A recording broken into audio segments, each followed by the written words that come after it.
Hi there. Today we're going to make Spanish iced latte. Uh, I've already finished this one, so let's make a new one.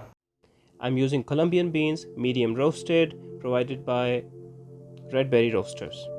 And I'll be brewing in my favorite mocha pot, as always. It's a nice, light, even roast, the wonderful aroma of freshly roasted beans. As it sits on the stove, put 1 heaped tablespoon of sweetened condensed milk in your cup.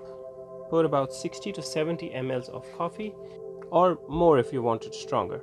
Now, to create froth, you can use a frother like I am over here, or you could use a French press. You could put everything in the French press, and I'll leave a link up here for you to understand. Put in some crushed ice and pour chilled milk on top, and we're done.